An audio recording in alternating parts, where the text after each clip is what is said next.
Hello, everyone. Hello, everyone, and thank you for joining us at this Your Overseas Home webinar. My name is Christopher Knight, content editor at Your Overseas Home and France Property Guides. So today we're talking about viewing trips, the business end of buying property. Exciting times if you've been planning this for this move or this purchase for a while. It's when things suddenly get serious. We'll be chatting over the next 30 minutes about how you should plan your trip, what to take with you, what to do before you go, what to do when you're there, and what to do when you come back. I'm delighted to be joined today by James Rolt from Beau Village Immobilier. We don't have very long. We've only got 30 minutes, so do put your questions to us by typing your query into the questions tab on the right-hand side of the screen, and we'll get through as many as we can. If you need a reminder of anything that we discussed today, or maybe you want to share this with family or friends, a replay will be available on the Your Overseas Home website to watch at your leisure. So let's kick straight off by James. If you could just give us a quick summary as to who you are and how Beau Village can help our viewers today. Okay, hi everybody. So I've been a director of an independent estate agent in France for the last 16 years. And this year we basically merged with Beau Village Immobilier.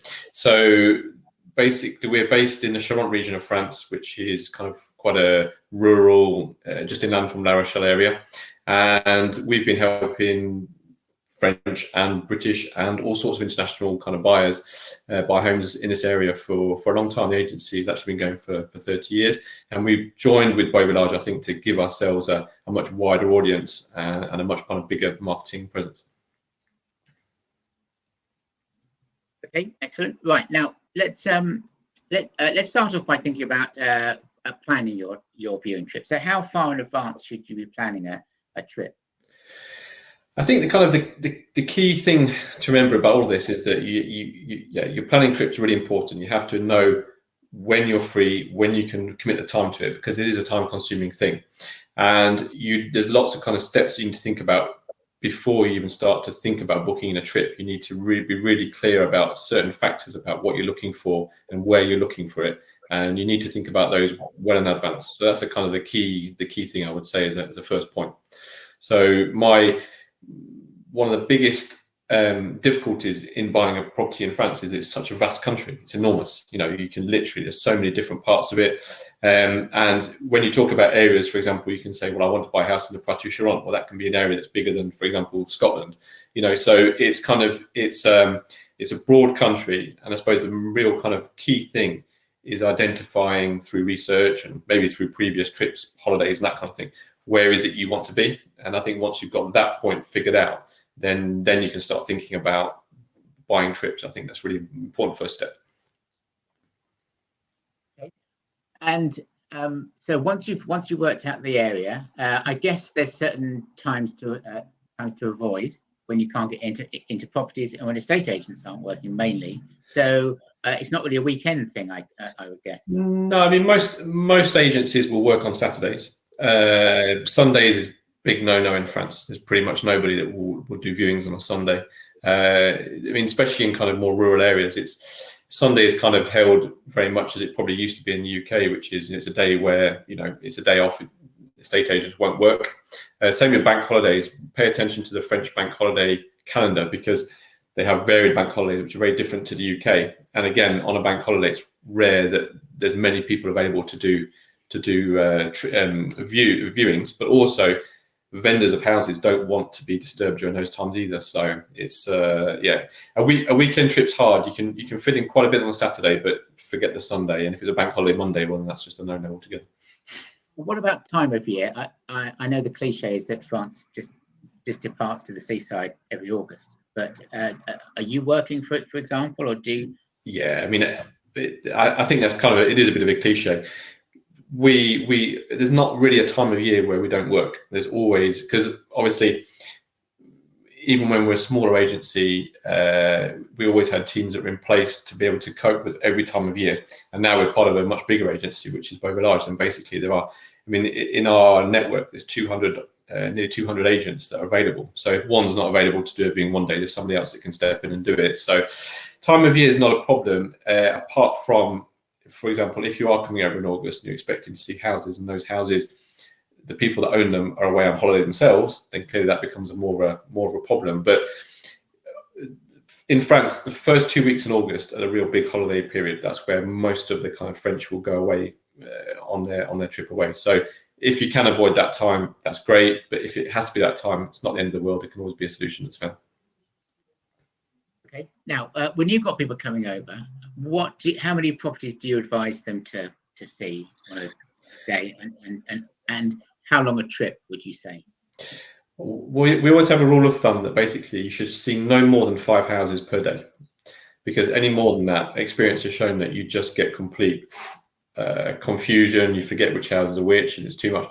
And even 5 can be too much if there are bigger distances involved between each property. Because, like I say, France is a big country. The area that we cover is pretty huge, actually. So on a map, it may look like it's very easy to go from, let's say, Ruffec, and then there's a property in Conflans, there's another one in Angoulême, but actually between each one there can be 45 minutes an hour, and once you do that over a whole day, that can become quite a bit. So I would say no more than 5 in a day. And on a viewing trip, it depends on your criteria, because if you've got specific criteria, you might not have loads of houses that suit what you're looking for, so you might have a smaller selection of properties to view.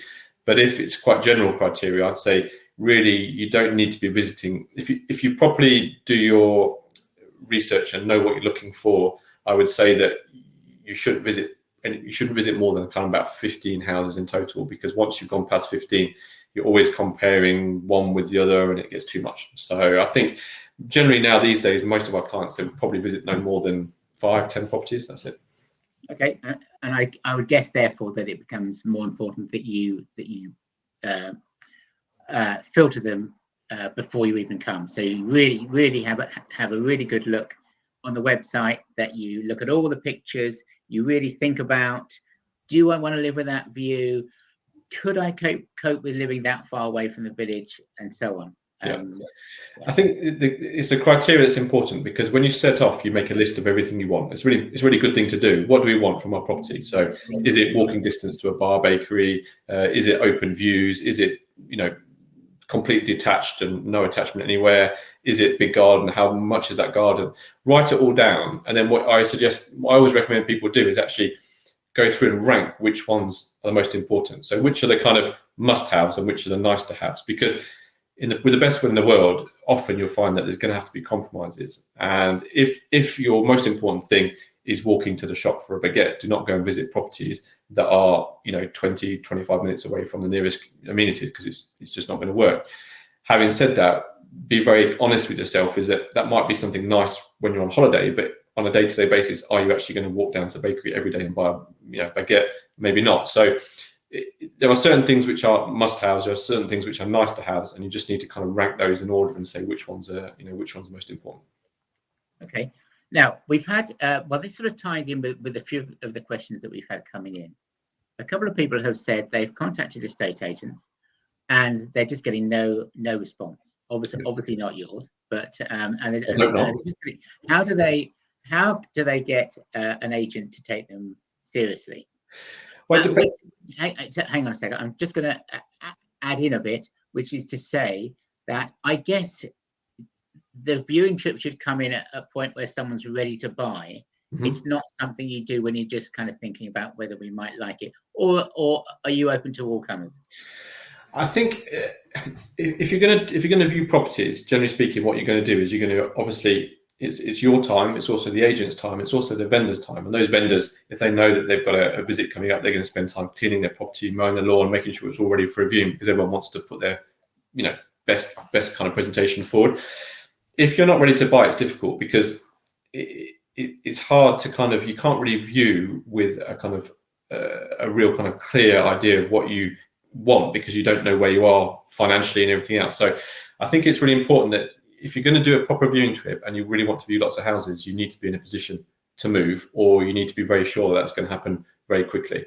Sometimes you can come on what's called a kind of exploring trip, which is mainly more about the area rather than actually visiting the houses. And often we'll take clients to see one or two perhaps empty houses where there's no vendors, just to give them an idea of what style of property and what kind of property you can get. But you wouldn't want to do a full viewing trip if it was, if it was kind of, not in a position to buy. I think that's the key thing. And in terms of taking you seriously, I mean, I think if your questions, if you see a property you're interested in, you ask questions about it, then generally the agent that deals with that property will come back to you. The way it works in Bow Large is that once you've asked about one property, that agent then becomes your point of contact for any other property inquiries you've got throughout the whole group. So that's really important, because you've got one point of contact, you've got their email address, you've got their number, you can call them and sort of you have a personal contact with that agent, and that's really good.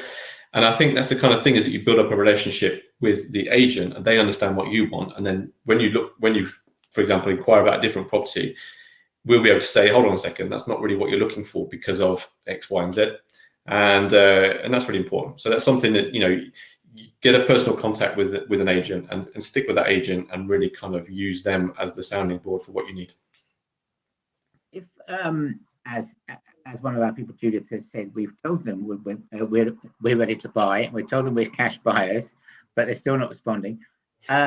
I guess you could just turn up there and basically knock on the door. I mean, or find another agent. Yeah. Is it a similar situation to the UK where you have an agent represents a property, or is it more like an American system where any agent can view any property? It's halfway between the two. So some vendors will have multiple agency mandates. So there might be 3-4 agents that have the same property on their books. And some vendors will just go exclusively with one agent, and therefore that's the only one that can view that house. So it really depends on the vendor and what kind of mandate they've signed with the agency. That's pretty much how it works. So in the countryside, it's more often you get multiple agencies, and in cities and bigger towns, it's more common to have exclusive properties. That's how it works. Okay. Do you want people to have proof of funds or anything before they travel? Yeah, there's a couple of things on that. Basically, if you're saying you're a cash buyer, you need to be clear about what that means, because a cash buyer can obviously mean you've got the money in the bank, in which case the proof of funds is very clear. It's a bank statement or whatever it is. You don't need to show proof of funds until you've made an offer, and for that offer to be validated, you need to show that if you're saying I'm a cash buyer, you need to obviously prove that you are a cash buyer, because otherwise a vendor's not going to take his property off the market if the proof of funds isn't there. So that can be one thing. If you're under offer, for example, in the UK, you're selling a house, then you need to have some kind of letter from your estate agent or solicitor that's dealing with your sale to say this property is under offer and the sale is going through. So those kind of things, if you're coming over on a buying trip and you want to validate an offer and you know that you're ready to buy, think about preparing those things in advance, because that just saves time. And with the property market being what it is, it's very, very fast around here. So if you've got multiple clients looking to buy a property, the faster you can show your proof of funds, the faster you can basically take that property off the market and secure it, because without proof of funds, you can't secure it. Basically, it's really important. Okay. What else should one bring on a viewing trip? I mean, the other thing, just going back one step as well, the other thing is worth thinking about is obviously before you come over, there's a couple of things you need to think about. So yeah, sure, proof of funds, area, everything else. Think also about currency exchange. Get the necessary things in place, because obviously that's something that can be really important going forward. You need to kind of plan those kind of things, because what you're planning to do is a transaction in a foreign country. You need to have people that can make sure that they help you in what you need to do, which is part of which is transferring money across. You'll probably talk about that in a bit, but that's really important when you come over. So bring with you proof of funds. That's great. A great example of showing an estate agent that you're serious is having a foreign currency partner already set up, because that shows that you're already thinking it all through. And after that, really, I think you obviously, if you think you're going to buy on that trip, you need to make sure you've got identification, as much as possible in terms of, proof of your home address. Clearly you have your passports, otherwise you won't get in the country in the first place. But you know what I mean? It's that kind of thing. You need to be thinking, okay, I'm going to make an offer on a house. What will the agent need for me to be able to do that? And they're the kind of things you need to bring with you. Apart from that, you just need to bring bit of imagination, and a full tank of gas, probably, I would have thought, which is probably the hardest thing at the moment. Yeah, that's true. Yeah, so currency exchange, obviously, we're sponsored by Smart, and who are specialists in exactly this field. Especially at the moment, it's especially important to have a currency exchange that knows what they're doing with property, because the exchange rate's going up and down. I mean, last week, when they had the vote of no confidence in Boris Johnson, suddenly the pound shot up because of all sorts of complicated reasons. Well, that would have made your property in France a bit cheaper, but the next day it shot down again. So that made your property in France much more expensive.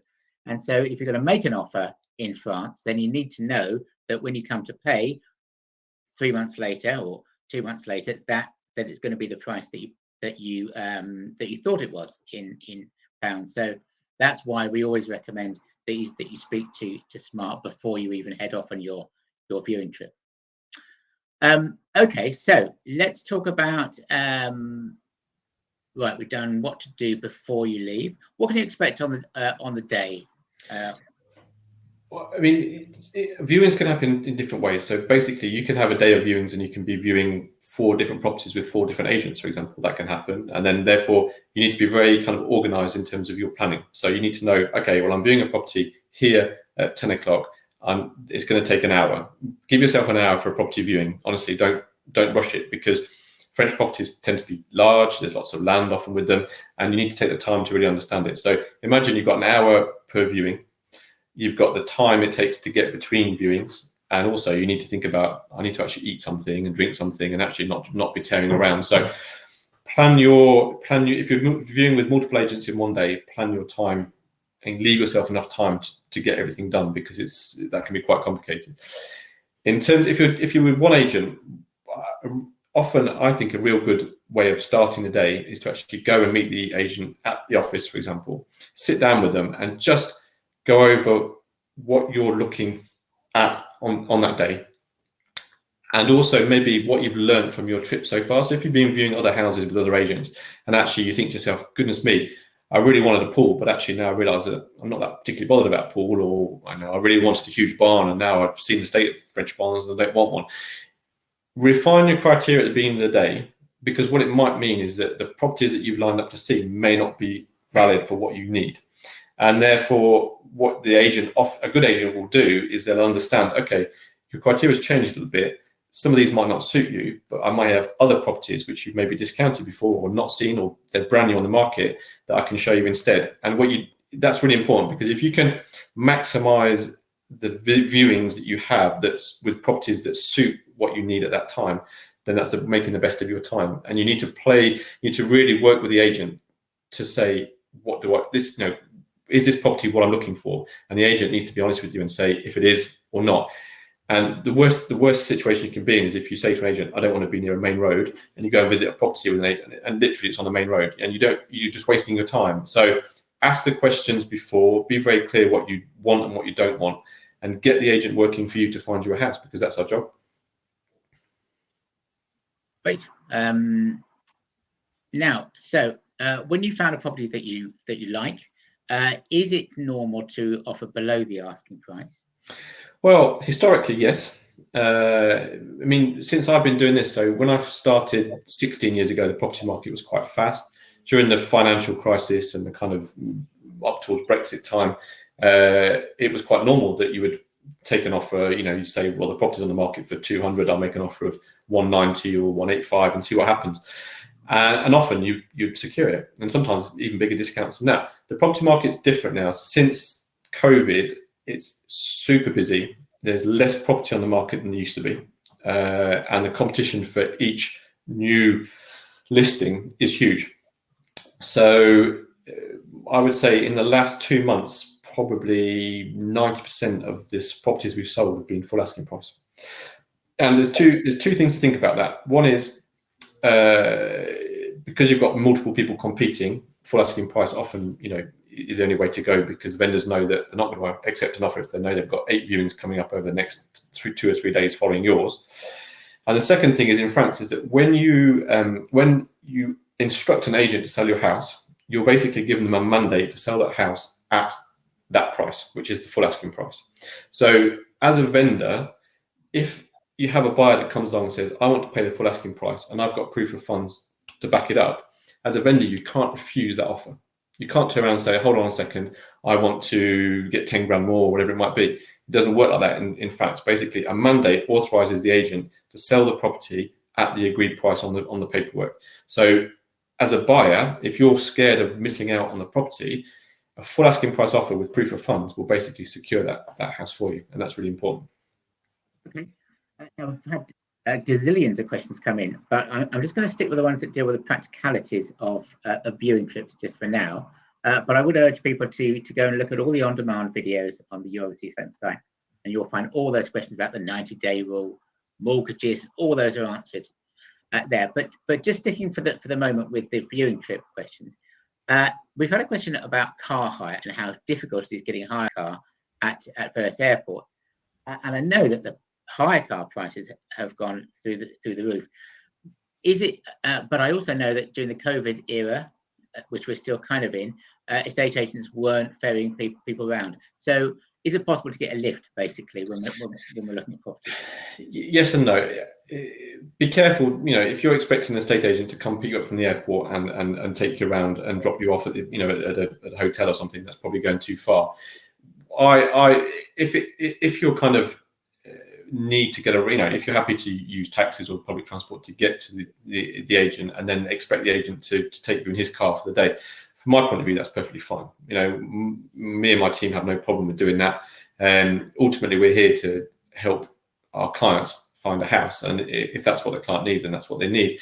If in individual circumstances someone says no, that's not possible because they might be at risk of, for health reasons or whatever it might be, well, that's fair enough, and we'll try and get somebody else to do it for you. But these are the kind of questions that don't spring it on the agent at the last minute. You should be in contact with the agent before you come out when you're planning your viewing trip and make it clear to them what you need and what you don't need, and they'll be able to tell you if it's possible or not. Okay. Now, buying expenses, buying costs. So if I've got 200,000, we'll say pounds, I haven't, but if I did, if I had 200,000 pounds to spend on a French property, how much should I be allowing for buying costs? Okay, so when you see French property advertised through an estate agent, for example, that price is two things. It's the net price, which is the owner's price, and it's the agency fees as well. So it's an inclusive price of the agency fees. So legally we have to advertise our properties including agency fees. So for example, if it's on the market for 200,000, that means that it's 200,000 including agency fees. It's not on top of that. After that, you've got what many people quite lazily call notaires fees, when it makes it sound like it's a huge amount of money that's going to a notaire. It's not really.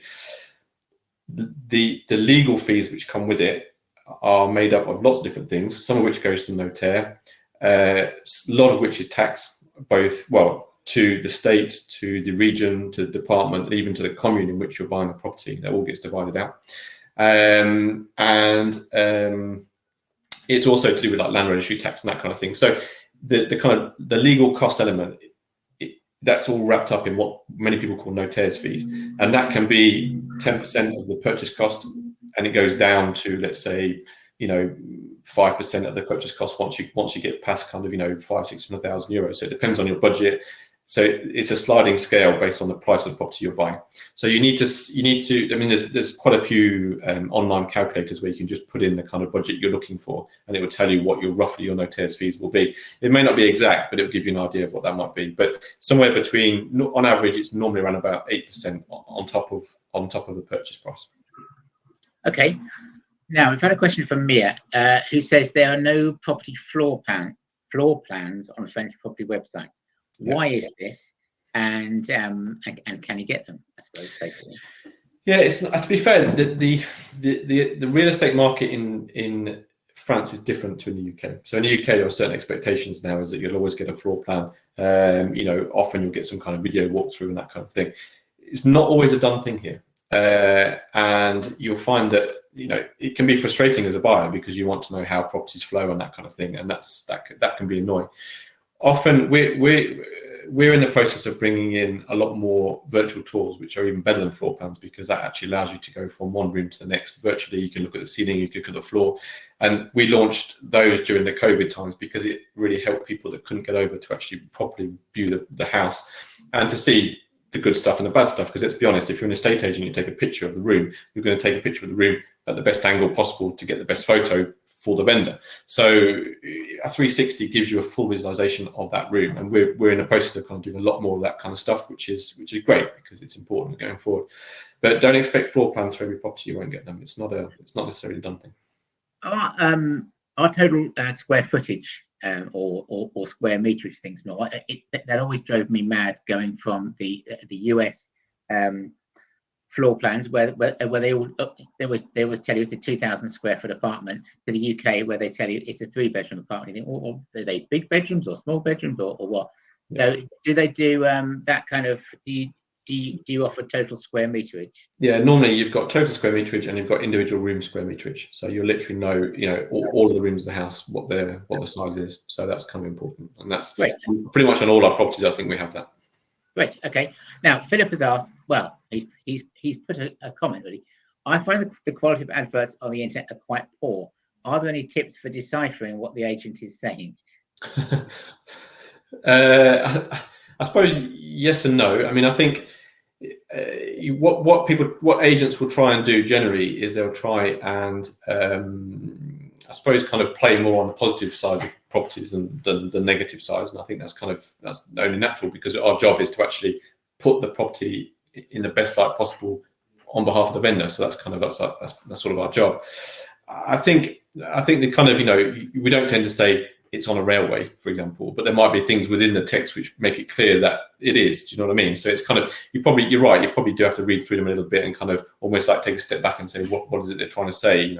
Because when people say often like super easy access to the main road going to Angoulême, what they generally mean is you can hear road noise. Do you know what I mean? And that's the sort of thing that I suppose we would subconsciously put on our adverts so that people kind of have an idea that it's a property that's situated, close-ish to a main road. But if you're unsure, just ask the question, and just say. Do you or do most agents give an address? Because I know you sign that bond of visit. Is it called where you just tell us about that. Okay, so in general terms, the French agents are quite coy about giving out addresses, often because their properties are on multiple listing basis, and often because they're worried that the buyers will go knock on the door and try and do a deal directly with the vendor. So it's kind of like a self-preservation thing. A lot of agents are very coy about that, and you'll probably if you're looking at a French property, you probably ask loads of times an agent, where is this property? And they'll probably come back and say, it's somewhere near here. And that's for you probably quite frustrating.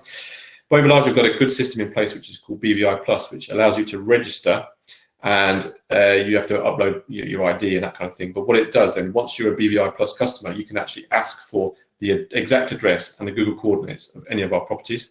And once that just allows you to see the property, completely from a satellite image and everything else, and often from street view, and it can save you a lot of time. So if there's one thing I would recommend, it's doing that, because all of a sudden you've got access to the kind of addresses of properties you might be interested in. That's really beneficial.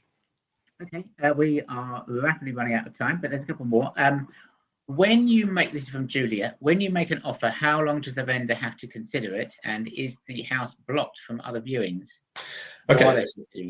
So if it's a full asking price offer and you've got proof of funds, it's blocked. Basically, that's how it works. If you're the first person to make that offer, then ultimately the vendor has to accept that offer. If you make an offer under the price, a vendor, in theory, there's no set time limit as to when they have to come back and say yes or no.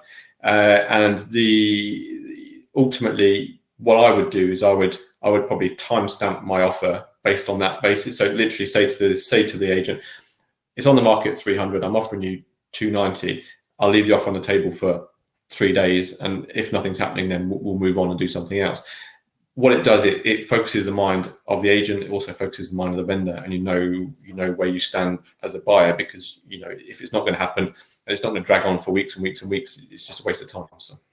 Okay, sure. Well, actually, we've run out of time. I'm really sorry about that. So, to those people who said that they joined late, don't worry, you'll get a recording, and then you can see exactly who we are. But I can tell you that James Rolt is from Beauvillage, and you're in the Charente. Is that correct? That's right. Yeah, that's right. Exactly. Great. About an hour and a half inland from La Rochelle. Okay, fantastic. So, so first of all, thanks very much to James for really insightful tips and advice. We do recommend that you get in touch with Beauvillage to discuss your requirements, and we'll send you all their contact details in due course. Thanks to you all for watching this session. We wish you the best in your move overseas. We've got all sorts of resources available on our brand new site, Your Overseas Home. So do look there, and do also look at France Property Guides, because that's got tons of info too. And thanks again, and happy property hunting. Thank you very much, James, and thank you to you too.